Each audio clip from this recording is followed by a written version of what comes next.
Bonsoir tout le monde, c'est Rixi. La Formule 1 arrive très vite, revient très vite, et on a eu une pause hivernale complètement folle niveau actu. Et la première actualité qui est arrivée un peu comme un cheveu sur la soupe, Gunther Steiner viré du poste de team principal de Haas, remplacé par Ayo Komatsu si je le prononce bien, donc avec effet immédiat. Alors quand j'ai appris la nouvelle, c'est vrai que j'étais un petit peu surpris.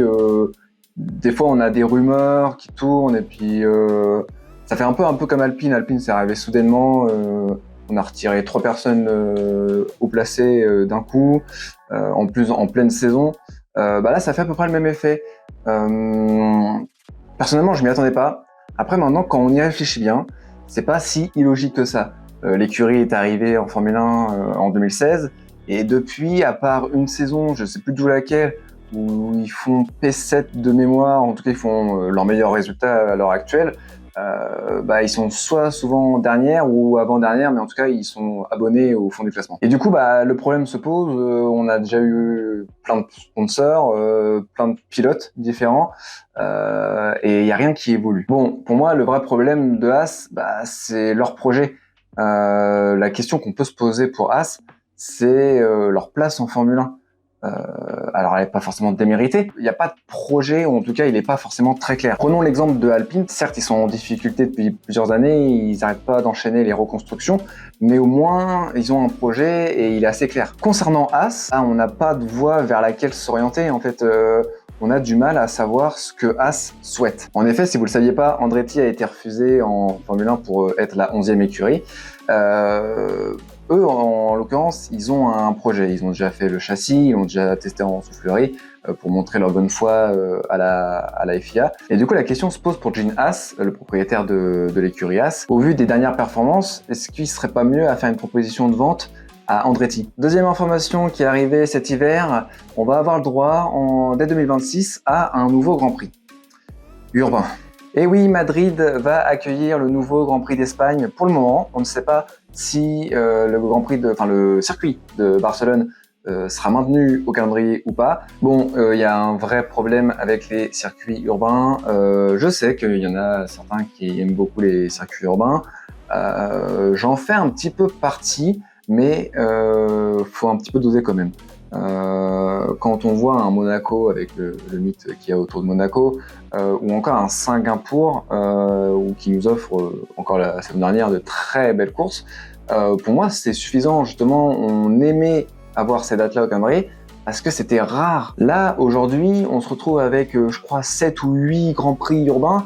Alors sur un calendrier de 24 courses, ça reste, entre guillemets, peu, mais ça dépend comment on le voit en fait. Bon, sinon, et en technique, le circuit de Barcelone, c'est 5 km 474, 20 virages et un tour bouclé en 1 minute 32 environ, forcément, on se laisse une marge de sécurité. Bon, maintenant, on va parler des pilotes. On a eu quelques actualités croustillantes concernant nos pilotes.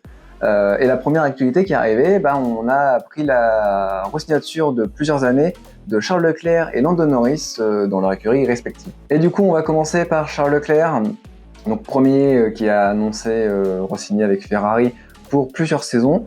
On a beaucoup reproché à Ferrari ces dernières saisons, en tout cas, de pas se décider sur un pilote numéro 1. En tout cas, ils ont été très clairs en disant que chez Ferrari, il n'y avait pas de pilote numéro 1. Avec ce contrat, je pense que le message est clair.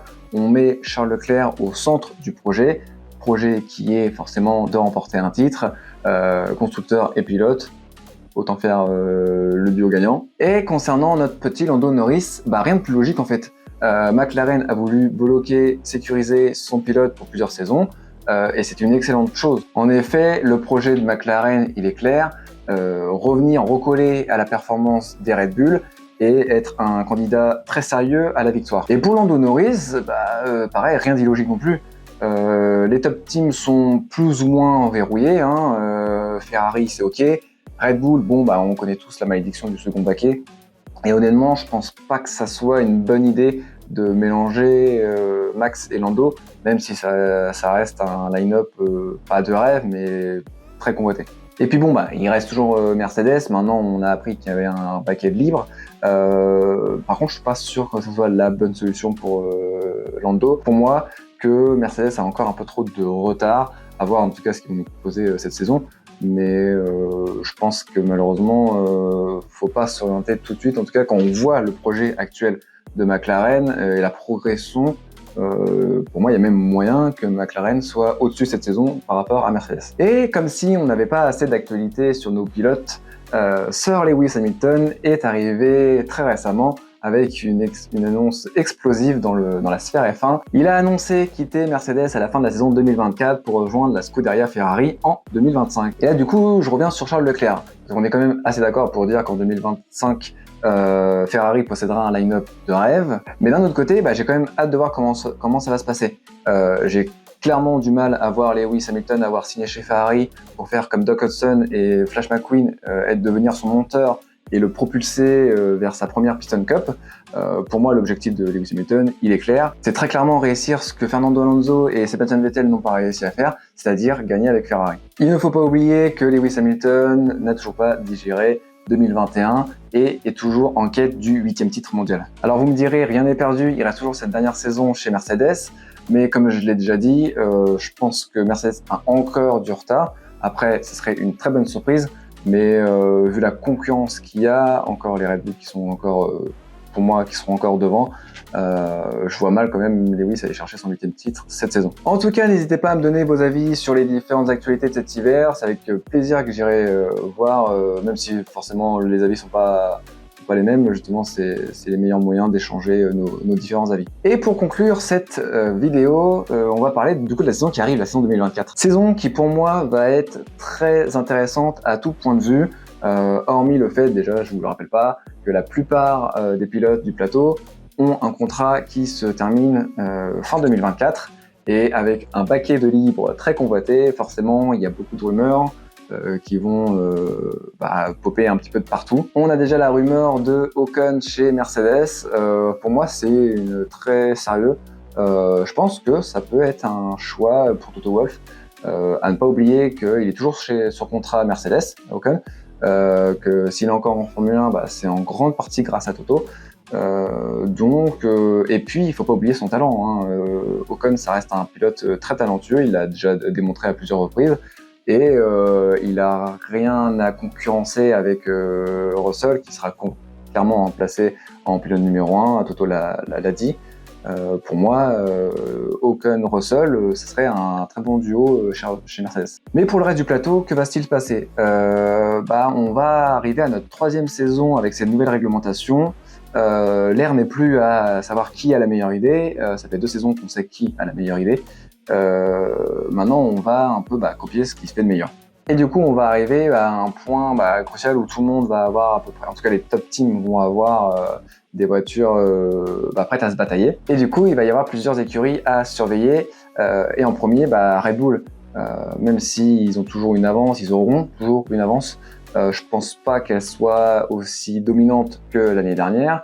Je pense qu'il y aura plus de batailles, et notamment avec McLaren et pourquoi pas Ferrari. Du coup, on va revenir sur McLaren. Avec les améliorations qu'ils ont apportées en fin de saison, ils ont quand même passé de début de saison P20 à fin de saison podium, à la régulière et à plusieurs reprises. Donc pour moi, ils sont un candidat très sérieux avec 2 pilotes très talentueux pour venir chapeauter Max Verstappen et pourquoi pas lui piquer des victoires de temps en temps. Et de l'autre côté, on a Ferrari avec Charles Leclerc et Carlos Sainz. On a vu la saison dernière, en tout cas en fin de saison dernière, que la Ferrari était rapide sur un tour. Le problème de la Ferrari, c'est son usure de pneus pendant les Grands Prix. Elle tient pas ses pneus. Je pense que c'est un point crucial sur lequel ils ont travaillé cet hiver, et ce qui me fait me motiver à dire que cette saison, pourquoi pas avoir une bataille non plus avec Ferrari. Bon, je l'ai déjà dit plus tôt dans cette vidéo, mais je vais me répéter. Mercedes, j'ai vraiment du mal à les voir performer, oui et non, mais en tout cas avoir une bataille. Quand je dis bataille, je parle bien pour le titre, que ce soit constructeur ou pilote.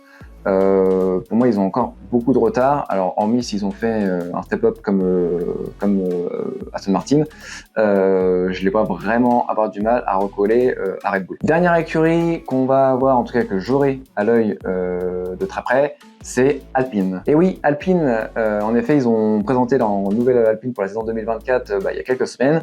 Et première impression, elle a l'air rapide.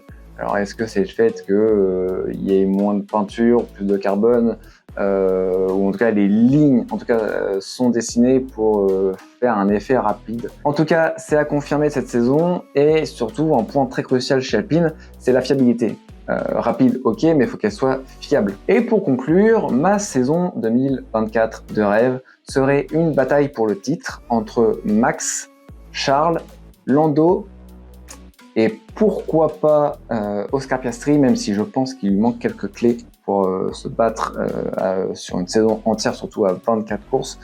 Mais en tout cas, une bataille entre ces trois pilotes, du coup, trois écuries différentes. Ça serait quand même une très belle saison, je pense. En tout cas, n'hésitez pas à me dire votre saison de rêve dans les commentaires. C'est encore avec plaisir que j'irai voir vos commentaires. Si cette vidéo vous a plu, n'hésitez pas à le mentionner avec le petit pouce bleu. Si c'est pas déjà fait, je vous invite à vous abonner et à activer la cloche pour ne rater aucune vidéo. C'était réussi. Moi, je vous dis à très bientôt pour une prochaine vidéo. Ciao!